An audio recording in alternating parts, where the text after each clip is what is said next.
Miss Deliciousness. Hindi ako in standard sa ganitong klaseng makeup kasi hindi naman ako marunong mag-makeup. Hindi rin ako marunong mag-transform.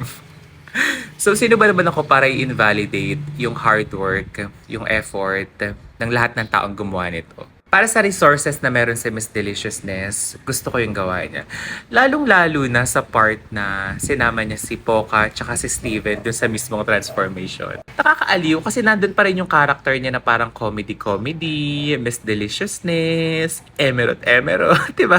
Like, nag-enjoy lang talaga siya. Tsaka hindi rin naman to si Miss Deliciousness talaga gumagawa ng makeup transformation. So, gaya nga na lagi ko sinasabi, sa isang taong umpisa pa lang, or simula pa lang, or first timer, kumbaga, hindi na masama, 'di ba? Tsaka gusto ko yung sinabi ni Miss Deliciousness na hindi man ako masatisfy, at least tinry.